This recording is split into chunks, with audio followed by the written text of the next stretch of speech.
Hello mga kabibig, welcome back sa ating bagong itong channel. Ito ang pinakamaingay ng YouTuber sa lahat ng YouTube. Ako si Kabibig, maglabag-labag na tao when evidence ako po kabibig. Sabi ng mga bashers pa, na kinampihan ni Senator Ruben Padilla si Lacson kumpara kay Marcoleta. Mas pabor daw si Senator Ruben Padilla na si Ping Lacson ang magiging chairman ng Blue Ribbon Committee na babalik si Ping Lacson bilang chairman ng Blue Ribbon Committee. Hindi kinampihan ni Senator Ruben Padilla si Marcoleta, mga kabibig. Ang taong bayan, sinisigaw ng taong bayan na ibalik si Marcoleta bilang chairman ng Blue Ribbon Committee sa Senado kasi mas klaro daw ang patutunguhan ng investigasyon sa anomalya ng flood control project. Nung umupo daw si Ping Lacson, nagkaletse-letse na ang pananaw at paniniwala ng mga tao na may nilulutong cooking show. Ay naku kabibig, bakit kaya tila na iba ang paniniwala ni Senator Ruben Padilla? So heto ang statement ni Senator Ruben Padilla. Basahin natin kabibig ha. Mga kababayan ko, ano man ang ating kulay sa politika, batid ko na mahirap humiling ng kalma. Pero hindi po makakatulong sa Senado kung tayo ay magpupukulan ng mga putik sa kung sino ang mamuno sa investigasyon. Naging red ribbon na nga po ang Blue Ribbon Committee nang walang gustong mamuno dito. Mainam po ngayon at bumalik na si Senator Pamphilo Lacson para mamuno. Bagamat batid ko po na ang mga kababayan natin na kasama natin sa minority bloc ay pabor kay Senator Rodante Marcoleta, pero hindi po natin maipipilit ang kagustuhan natin dahil wala po sa minority ang kapangyarihan para magtalaga ng tagapangulo ng komite. Ayun pala kabibig ang rason ni Senator Ben Padilla na kahit ano pang gagawin natin, kahit ano pang post natin sa social media, na ibabash natin si Pamphilo Lacson, hindi pa rin pwede si Marcoleta maging chairman ulit ng Blue Ribbon Committee kasi sa majority kukunin talaga ang chairmanship. Manalig po muna tayo sa pagiging muling takbo ng pamumuno ni Senator Pamphilo Lacson. Magpasalamat na rin po tayo at siya ang muling tagapangulo ng committee ng Blue Ribbon Committee mula sa majority bloc kaysa po sa ibang mga senador na batid natin at lantaran ang kulay ng politika. Na maaring pagmulan ng mas mainit pang palitan ng mga putik na mas magbabaon sa Senado sa kumunoy o quick stand.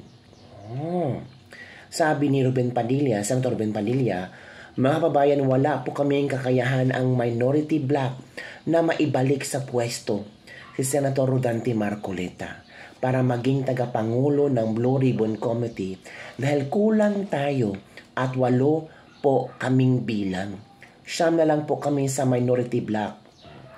Escudero, Cayetano, Villanueva, Go, De La Rosa, Marcos, Marcoleta, Estrada, Padilla. So with that number of senators sa minority bloc, natural hindi talaga sila kukunin. Walang kukunin si Tito Soto. Mga kabibig. So yun pala ang rason kung bakit sumang-ayon na lang si Senator Ben Padilla na si Pamphilo Lacson na lang ang uupo muli bilang chairman ng Blue Ribbon Committee. Kasi ibang senador na alam natin kung ano ang tunay nilang kulay. Baka mas lalong gogulo, mga kabibig, ang tawag dito, ang pangyayari ngayon. Sabi ng isang netizen, Marcoleta lang kami idol.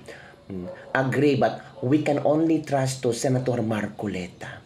Real talk po, walang mangyayari kung si Lacson ang mag-imbestiga sa kaso ng flood control. Maayos na po sana nung si Senator Marcoleta. Parang wala na pong aasahan kaya sa mga Duterte at Pinipilaban lang po kami kumakapit. Salamat Senator Ruben Padilla sa palaging pagmamahal at suporta niyo sa mga Duterte. Walang duda naman na Soto at Lacson ay may pinoprotektahan si Martin at BBM. Sabi ni Randolph Cabugnod. Hindi na kami believe ni Lacson dahil nag-resign siya as BRC Tapos biglang bumalik nung naging witness ang buwaya sa ingredients cooking inside ICI. Binenta na ang prinsipyo ni Boy Cementos, Smugs Lacson. Oh. Sorry po, wala ho kaming tiwala kay Lacson at Soto. Paikot-ikot lang ni hindi nila kaya patawag si Tambaloslos at ko from Joy Reyes Osinar. Wala kaming tiwala kay Lacson. Hindi niya hinahabol ang magnanakaw. Pinagtatakpan niya kaya para sa amin taga-taong bayan si Marcoleta lang karapat-dapat na maging tagapangulo ng Senate Blue Ribbon Committee. Wala kaming tiwala kay Lacson. Pilit nga niyang sinisira si Gutesa. Oy, speaking of fake news ba, tungkol kay Gutesa at ni Senator Marcoleta at ni Defensor, nagsalita na si Senator Marcoleta na alam na nila kung sino ang nagpakalat ng fake news. O eto kabibig, manood ka. Merong post sa isang page na kung tawagin ay Kabayan Patrol. Nako. Sinirculate ito across social media. Ito yung nakalagay na post na kung pwede na si Direk. Ayan. Ayan, sinasabi niya, Orly Gutesa breaks silence. Pinilit lang ako nila Defensor at Marcoleta. Isip-isipin mo yan, Jen. Gutesa admitted that he was forced to sign a fake affidavit against Speaker Romualdez out of fear and pressure. Ito, nakuha na namin kung sino yung gumawa nito eh. Yung page po mismo. Yung page na ito, ang ginagamit niya dyan ay mga troll farms, Makikita mo na troll farms kasi pinakita nila rito, ang mga accounts ay Vietnamese eh. Ganun po? May Vietnamese accounts, karamihan So kung halimbawa sa 1,500 Vietnamese at yung iba pa Arabic accounts. Para kunwari, maraming sumusuporta. Maraming nag-suporta at kumukomment. Opo. Oo. Ngayon, ibalik nga natin doon para makita natin. Kung makikita mo doon, sa bandang ibaba, right side, nakalagay Kabayan Patrol. Kabayan Patrol, yes po. So parang ginamit pa yung logo nung TV station, isang TV station. Para magmukhang totoo. So, nakikita nyo ngayon kung ano ang kanilang pakay. Opo. Gumagawa ng isang bagay na hindi totoo. Pinilit namin ni Mike Defensor si Gutesa para gumawa ng isang salaysay. Yan ho lumilitaw dyan. Isang bagay na kabaligtaran. Ngayon, anong pakay ng mga... Hindi lang ito dyan, Opo. Kasi, kung punta tayo sa pangalawang slide dyan. Yan. May requirements ang Meta kasi, Jen, yung Facebook, na bago ka makapag-publish ng ads, kailangan meron kang makikitang meron silang mobile number, no? Yes po. Para magbabayad. Pinacheck ko yung mobile number. Ito ay nakarehistro sa isang tao na nagngangalang Luis Orbon. Ayan, Luis Orbon. Oo. Okay. So, isa sa pangalawang requirements ng Meta, kailangan meron kang email. So, makikita mo dyan yung email nila. Ayan, hello at cdgminds.com. Ang ano kasi, yung ginagamit nila ay CDG. Yung advertiser is CDG Media Minds. Yes. Ayan, makikita mo, no? So, yung phone number nakarehistro kay Luis Orbon, ayan ang email nila. At ang website nila, nandyan din dyan, mababasa mo, cdgmediaminds.com. Opo. Ang address nila ay Pasig City, NCR. Yes po. So, kung nakikinig si Luis Orbon dyan, kung totoong tao ba niya? nagtatago bilang CDG Media Minds sa anino ni Luis Orbon. Huwag ka na magtago sapagkat alam mo, kilala kita. Ganun mo ba? Ngayon, puntahan natin yung ibang slide natin. Yan. Ayan itong CDG Media Minds ay nag-handle ng 4 na pages sa Facebook yan. Bukod doon, meron pa siyang iba. Kaya sila ang sabay-sabay na nag-launch ng fake news campaign. Opo. At binuboost nila, binabayaran nila laban kay Orly Gutesa. Ayan, makikita nyo isa-isa yan, Yung number 1, ito yung Kabayan Patrol. Ayan, nakikita mo. Mm-mm. Ang pangalawa, dapat alam mo. Sabi niya. Ayan, No? opo. Ayan, Dapat nakikita alam mo, niyo yung, opo. yung kanilang post. Ayan, no? Yung pangatlo, balita on the go. Ayan. Ayan, opo. Yung pang-apat, chiefs of staff. Chiefs of staff. So Opo. ito ay puro fake news campaign. Okay. Anong pakay ng mga taong bakit sila gagawa ng ganito? Ito yung sinasabi ko sa iyo na pangalawa na undermining the whistleblower. The whistleblower. So Opo. lahat ng kaparaanan gagawin para pagtakpan, para ilihis, para iligaw ang mamamayan. Oho. Ang mga taong ito ay ang kanilang maaring pakinabang dito ay yung taong pinagsisilbihan nila.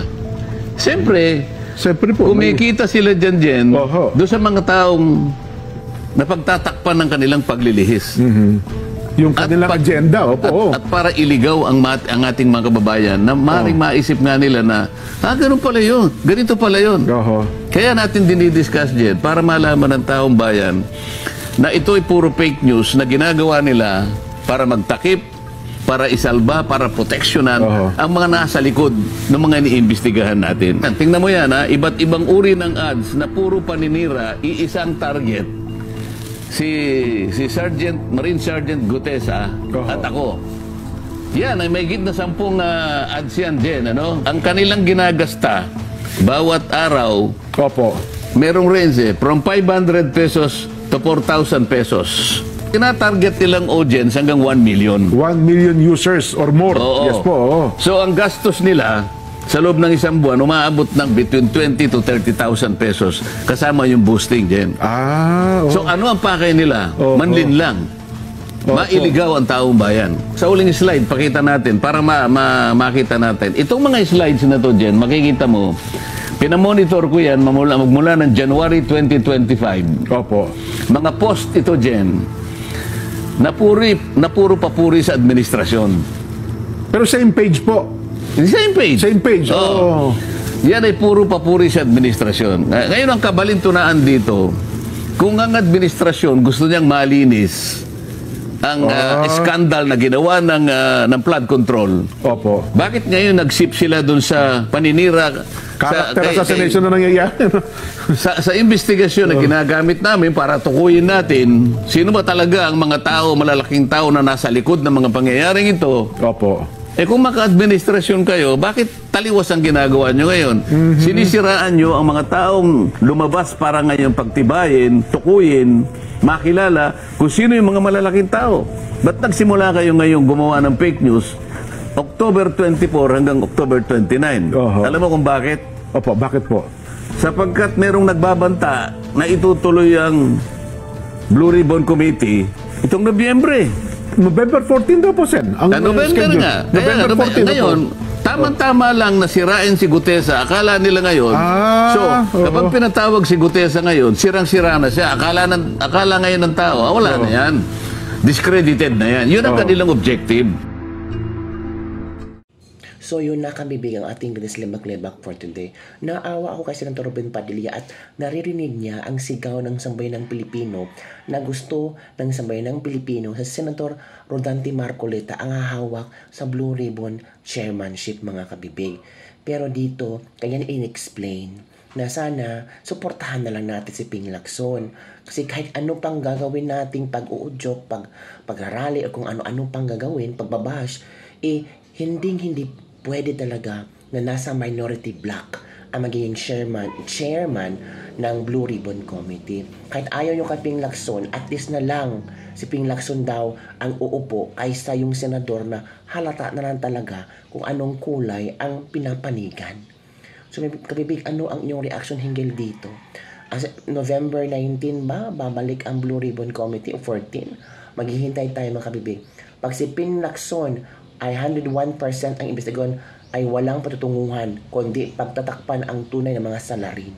Saan kakita ng chairman ng Blue Ribbon Committee na tinatarget ay ang witness na nag-name drop ni Romualdez. Ikaw lang kung gusto mo si Fanpila ay wag mo kami idamay. Hala, mga kabibig, yun na nga sinasabi ng taong bayan. Bagamat Senator Ben Padilla may tiwala kay Lacson, ako po wala. From Michael Louis San Juan. Kitang-kita naman pong putak siya ng putak sa X application. Pero pag harapang debatihan kay Senator Marcolita sa plenaryo, mas makabuluhang debate po ang mangyayari kapag sa plenaryo ang debate, pero doon siya sa X, kuda ng kuda. Paano niya po makukuha ang respeto at tiwala ng tao? Yun mga kabibig. So yun lang kabibig ang ating Lebak-Lebak for today. Ano ang iyong reaction, komento sa all-out support ni Senator Ben Padilla kay Ping Lacson? Hindi niya iniwan si Marcoleta ha, yung mga chika-chika dyan. Nakita lang ni Senator Ben Padilla na hindi talaga mabibigyan ng chairmanship si Senator Rodante Marcoleta kasi belong siya sa minority bloc at 8 or 9 lang ang nasa minority bloc. Natural, doon sa majority kukunin ang chairmanship. Yun ako big, don't forget to like, subscribe, and share this video. Bye everyone, see you next time.